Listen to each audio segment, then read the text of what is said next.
here we go on the first column there is the local seats which are won in the local constituencies, right? So party A has got 10, party B has got 7, C has got 6, D has got none, independents have won 2. Those voters decided they wanted independent, they didn't want any of the political parties. And so it's a very simple matter then. It doesn't matter how many you've won in the local constituency, you use the total you've got in parliament, total seats entitled, which is, in column C, you've got your local seats won, and you therefore the difference gives you the least seats entitled. So party A would be entitled to 10 seats from their list. Now the list could also have people who have won in the local constituency. If they are important people and you want them to go and campaign in a local constituency, you could have them, win in a local constituency, right? And all that would happen is when it comes to the list, if they've already won in the local constituency, you cross their name off and go to the next one. You simply pick the next 9 who have not won. So all parties, if they value women to be in parliament, they would make sure that the good women are there at the top. If they value having young people at the top, if they value multiracialism, they will have a good mix of the different racial groups and so on. And if they win in the local constituency, fine. But if they don't win, that list system there is a backup to make sure that the good ones get in. Now for women, it's a particularly important one because a lot of organizations have expressed concern that they want a constitution which serves their interest. One alternative that was tried in Papua New Guinea was to have a reserve system for women. So let's say 10 or 20 seats for women, right? Which only women can stand for.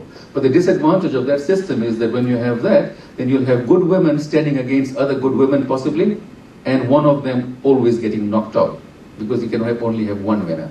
Here, if all the parties have got good women at the top of their lists, then all the good women will get elected without necessarily knocking anyone out. And if any woman wants to go and canvass in a local constituency, they should be free to do that.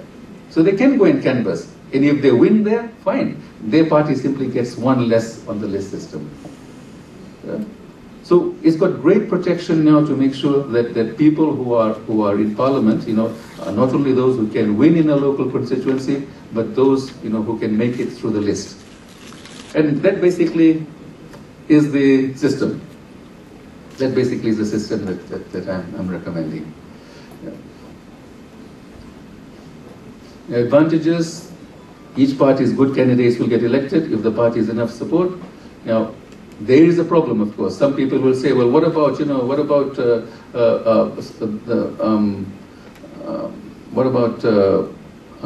undesirable candidates who go, behind the scenes and they use the bribes and all that to get themselves put on top of the list, and so that with the hope that an undesirable candidate might get in.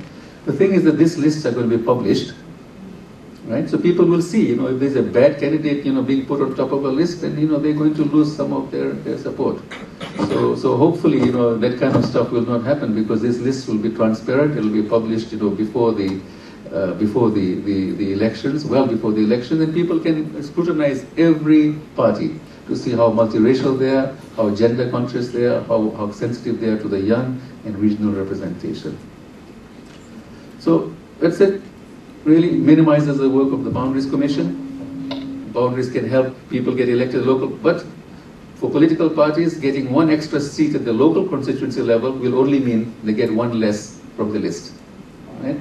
Winning in a local constituency will serve local voters. It won't affect the national outcome. So essentially what it forces political parties to do is they must maximize their support throughout the country. They have to appeal to all ethnic groups. They have to appeal to all ethnic groups because if you appeal only to one ethnic group, you're not going to get elected. There will be a certain limit to how many votes you're going to get. And local candidates must also appeal to all ethnic groups in each local constituency. So, you're forcing people to vote for candidates on the basis of how good they are, not on the basis of what their ethnicity is. And my hope actually that this will happen.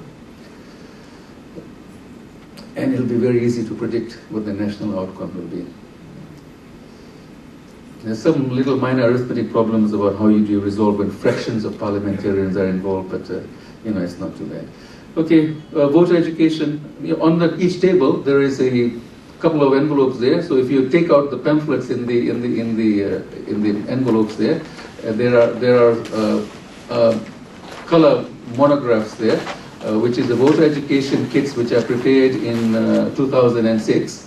It not only educates you about how the voting system relates to the good governance and all that, but it also gets people to work to operate as returning officers.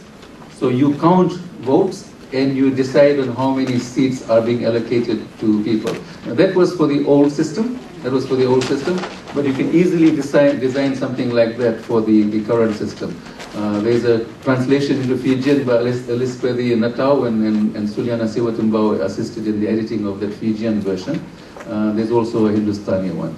I know there's, of course, all these cartoons and things which are very bad. The author tried to put in. I won't name that author. Thank you. Okay. Sorry for going over time.